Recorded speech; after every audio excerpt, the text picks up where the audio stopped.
काल महायुतीमधले विधान परिषदेचे आमदार आणि माजी राज्यमंत्री सदाभाऊ खोत यांनी आदरणीय पवार साहेबांच्याबद्दल जे वक्तव्य केलेलं आहे ते तीव्र शब्दामध्ये मी त्याचा निषेध करतो। आणि अशी वक्तव्य त्यांच्या मुखातून येतातच कशी? ही कोणती संस्कृती आहे?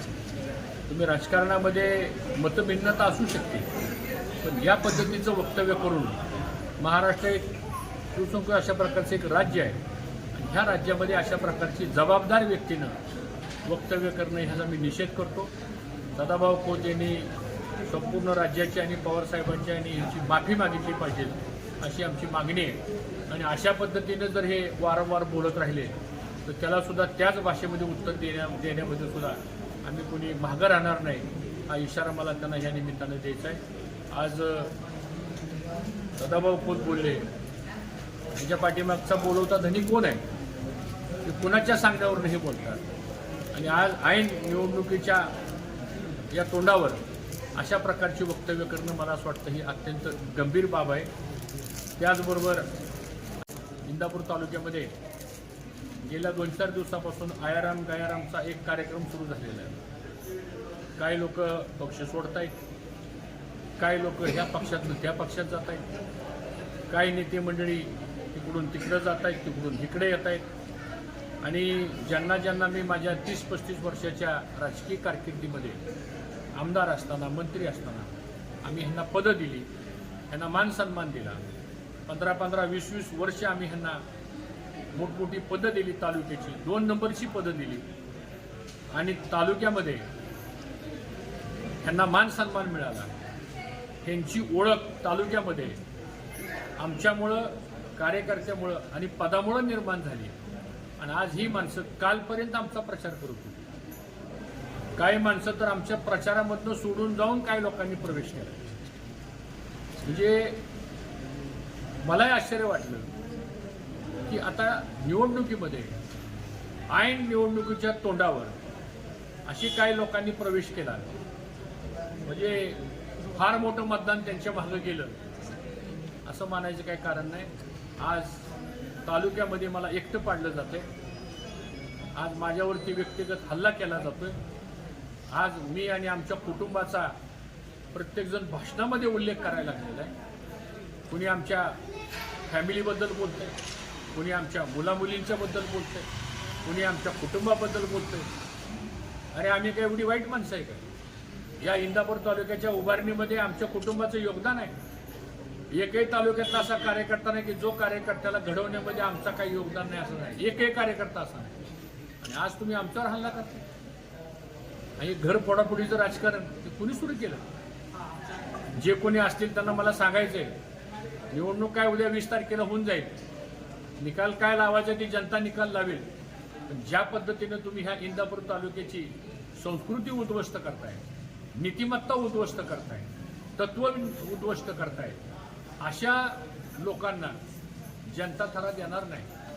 ठीक आहे, आज आमचं 4 लोकांचं कुटुंब नाही आहे, अख्खा इंदापूर तालुक्यातला जो स्वाभिमानी कार्यकर्ता आहे, जनता आहे, ते आमचं कुटुंब आहे।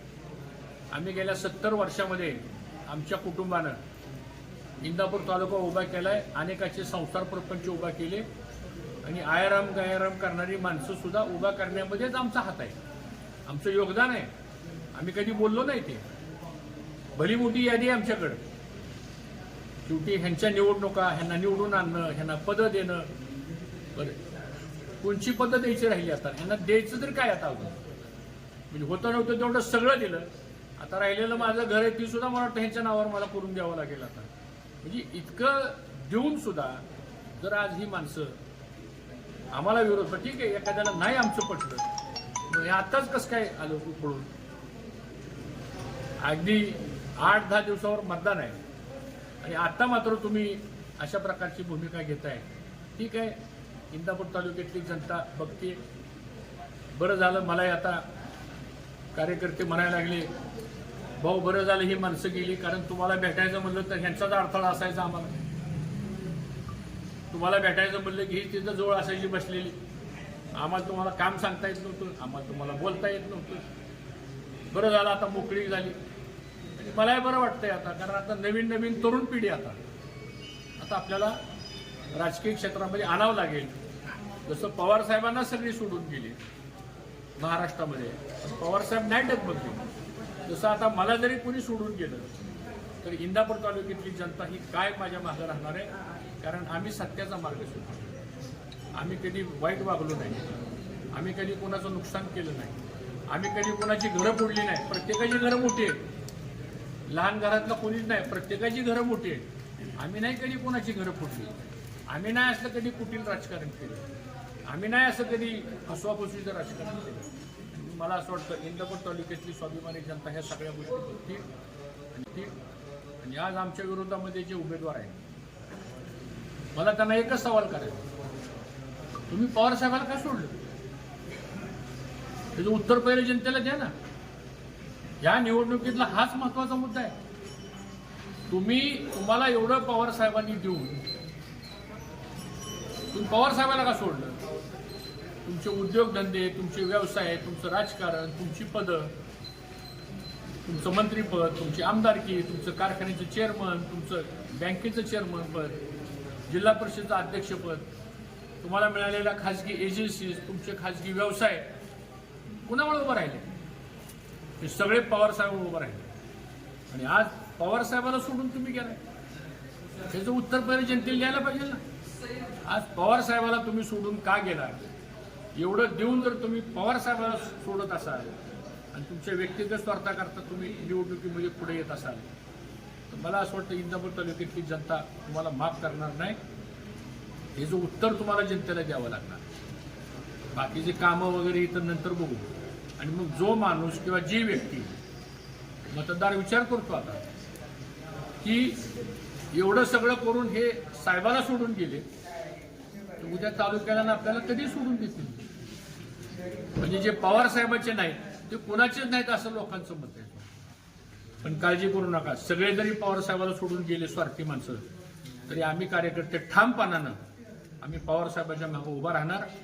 आणि निश्चितपणानं येणाऱ्या पुढच्या काळामध्ये आम्ही दाखवून देऊ की जनतेच्या प्रश्नाकरता आम्ही जनतेच्या सोबत आहोत. निवडणुका येतील, निवडणुका जातील. मी 7 निवडणुका लढलेला माणूस आहे, 14 निवडणुकीमध्ये मी भाग घेतलेला माणूस आहे. त्यामुळे आम्हालाही अनुभव सगळा आहे.